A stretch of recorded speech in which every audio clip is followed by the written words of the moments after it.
भरपूर असणारा मोठा त्याचा कार्यक्रम केला, ज्याला आपण बारसं म्हणतो, त्याचं नामकरणाचा असणारा विधी, व्यवस्थित दानधर्म असणारे त्या ठिकाणी केले आणि त्याचं नाव ठेवायचं होतं. त्यावेळेला नाव ठेवत असताना काय नाव ठेवावं म्हणून ज्यावेळेला त्या लेकराला लोक पाहण्याकरता येऊ लागले, त्यावेळेला सगळे लोक लेकराकडे पाहायचे आणि लेकरानं लोकाकडे पाहायचं. तुम्ही म्हणाल एवढं लहान लेकरू पण ते लोकाकडे का पाहत होतं? त्याचं एक कारण होतं. ते प्रत्येक माणसाचा चेहरा निरखू लागलं की ज्यावेळेला मी आईच्या गर्भाशयामध्ये होतो त्यावेळेला मी वाचणार नव्हतो, मी ठार होणार होतो, पण तिथं माझं एक जणानं संरक्षण केलेलं आहे. त्याच्या हातामध्ये शंख होता, गदा होता, चक्र होतं, आयुध होती. पण एवढे लोक मला भेटण्याकरता येत आहेत, पण त्यांच्या हातामध्ये शंखही नाही, चक्रही नाही, गदाही नाही. प्रत्येक जणाच्या चेहऱ्याकडे असणारं ते बाळ पाहू लागलं. आता नाव काय ठेवायचं? त्यावेळेला लोकांनी विचार केला. प्रत्येक माणूस आल्याच्या नंतर त्याचा हा चेहरा निरीक्षण करतं, त्यांचं परीक्षण करतं, म्हणून याचं नाव आता दुसरं तिसरं ठेवायचं नाही. प्रत्येक जणाचा चेहरा परीक्षण करतं म्हणून त्याचं नाव परीक्षित. आता परीक्षित लहानाचा मोठा होऊ लागला.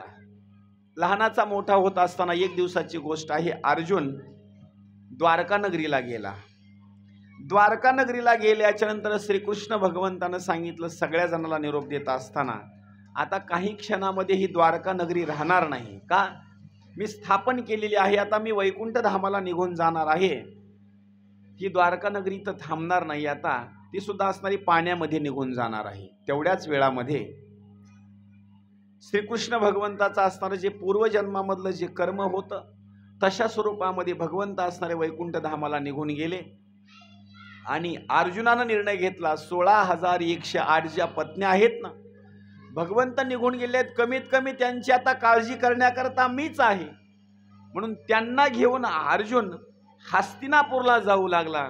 पण रस्त्यामध्ये अनेक गोपांनी आणि सैनिकांनी अर्जुनाला मारलं. त्यावेळेस अर्जुनाला गोष्ट कळाली, जेने संग्रामू हरू जितिला, निवात कवचाचा ठाव फेडिला, पवाडा तो केला गंधर्वासी.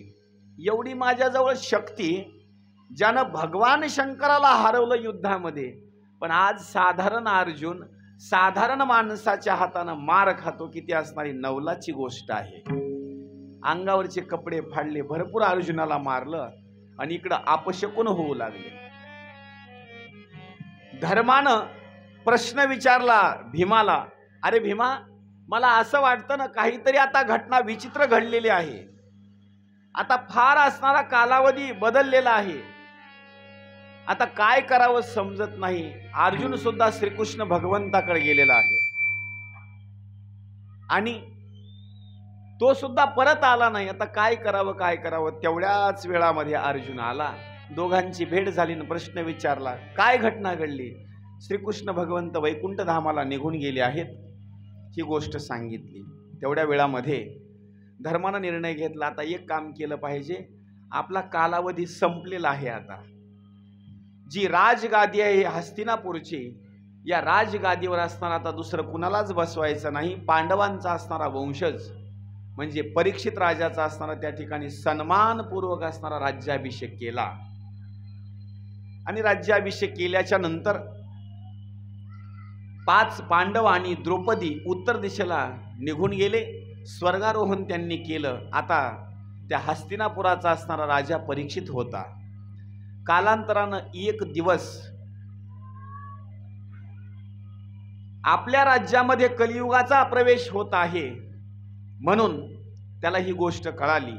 कुरुजांगल नावाचा देश कलियुगाला पकडलं आणि कलियुगाला पकडल्याच्या नंतर कलियुगाला ठार करणार. हॅलो, ते आवाज बंद करा ना एकदा, ते आवाज बंद करा ते एकदा.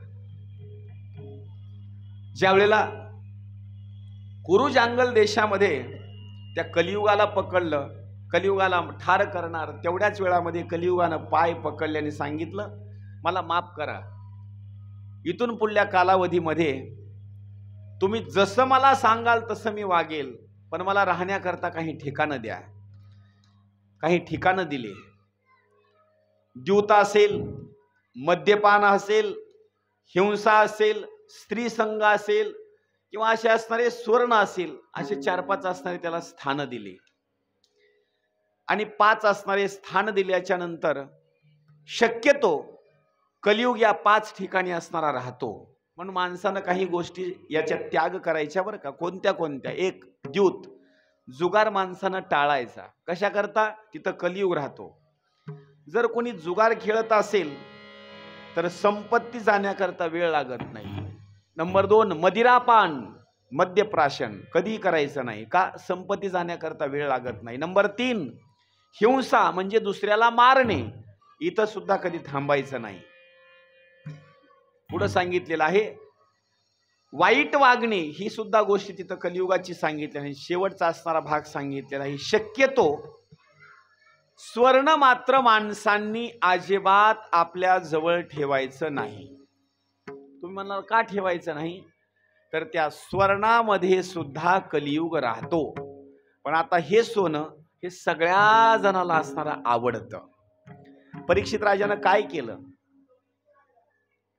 सोन्याचा असणारा मुकुट आपल्या डोक्यावर घातला आणि शिकार करण्याकरता अरण्यामध्ये निघून गेला. कलियुगाला राहण्याकरता सुवर्ण जागा दिली होती, पण लक्षात राहिलं नाही, बुद्धी भ्रष्ट झाली, अरण्यामध्ये निघून गेला. आणि सोबत असणारे जे सेवक होते त्यांच्या सोबत असणारा रस्ता चुकला. आणि ज्यावेळेला रस्ता चुकला, शमीक नावाच्या ऋषीच्या आश्रमामध्ये आला. शमीक नावाचे असणारे ऋषी ध्यानमग्न अवस्थेमध्ये.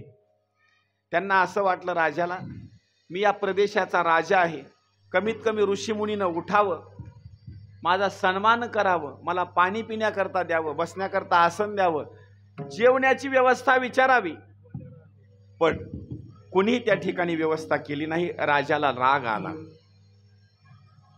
गोष्ट अशी सांगितलेली आहे, प्रत्येक ठिकाणी तुम्ही गेल्याच्या नंतर तुमचा सन्मान होऊ नये बरं का. तुम्ही ज्या ज्या ठिकाणी जाता ना, त्या त्या ठिकाणी तुमचा सन्मान होऊ नये. कुठं सन्मान व्हावा आणि कुठं अपमान व्हावा, त्याचं कारण सांगू. जर प्रत्येक ठिकाणी सन्मान जर झाला आणि एका ठिकाणी जर अपमान झाला तर तो तुम्हाला घातक ठरेल, तुम्हाला मरावं लागेल. का? अपमान सहन होत नाही. त्याच्याकरता कधी अपमान आणि कधी मान मिळावा, कुणी निंदा करावी तर कुणी स्तुती करावी, असं जीवन जर जगलं तर आनंदी जीवन जगता येईल. राजाच्या जीवनामध्ये आतापर्यंत मान सन्मानच मिळालेला होता, अपमान कधी झालेला नव्हता. राजाला राग आला आणि रागाच्या भरामध्ये काय केलं राजानं? त्याच आश्रमामध्ये एक मेलेला असणारा सर्प पडलेला होता. धनुष्याचा असणारा जो बाण होता, तो बाणानं तो असणारा सर्प उचलला. आणि हे डुप्लिकेट साधू आहेत, भोंदू आहेत, म्हणून तो साप उचलला आणि शमीक नावाच्या ऋषींच्या गळ्यामध्ये टाकला. आणि निघून असणारे गेले. निघून राज्यामध्ये गेल्याच्या नंतर मुकुट काढून ठेवला आणि मुकुट काढून ठेवल्याबरोबर कलियुग असणारा निघून गेला. कलियुगानं काम केलं. आता राजाला असं वाटू लागलं, आता फार वाईट काम केलं बरं का, पण आता काय करावं, आता याचं प्रायश्चित्त काय करावं म्हणून आता सभा भरवणार, लोकांना विचारणार. तोपर्यंत इकडे घटना अशी घडली, ज्यांच्या गळ्यामध्ये साप टाकला होता त्यांचा असणारा मुलगा, ज्याचं नाव शृंगी, 2 ठिकाणी नाव आलेलं आहे. भावार्थ रामायण जर कोणी वाचला असेल, ऐकला असेल तर, एक शृंगी रामायणामध्ये सांगितलेलं आहे, विभांडकाचा पुत्र, त्याचं नाव शृंगी. आणि इथला असणारा जो शृंगी आहे तर तो असणारा शृंगी शमीक नावाच्या ऋषींचा मुलगा शृंगी. त्यानं काय केलं? मुलांच्या सोबत असणार खेळण्याकरता गेला होता. आणि खेळण्याकरता गेल्याच्या नंतर तिथं असणारी नदी, त्या नदीच्या काठावर खेळू लागले मुलं. एक मुलगा आला आणि सांगितलं तुझ्या वडिलांच्या गळ्यामध्ये असणारा साप टाकलेला आहे परीक्षित राजानं. बर, राग आला. चिमुकला मुलगा, पण वडिलाकडून त्याला विद्या प्राप्त झालेली होती. त्या नदीचं असणारं पाणी हातामध्ये घेतलं आणि पाणी हातामध्ये घेतल्याच्या नंतर अभिमंत्रित पाणी केलं आणि शाप देण्याकरता त्यानं सुरुवात केली. ज्या राजानं माझ्या वडिलांच्या गळ्यामध्ये साप टाकलेला आहे, तो मग कुणी असो, ज्या राजानं माझ्या वडिलांच्या गळ्यामध्ये साप टाकला, तो आजपासून 7व्या दिवशी त्याला तक्षक नावाचा साप चावेल आणि तो राजा जिवंत राहणार नाही, तो राजा मरेल. किती दिवसामध्ये त्याला मरण येईल? फक्त 7 दिवसामध्ये. तोपर्यंत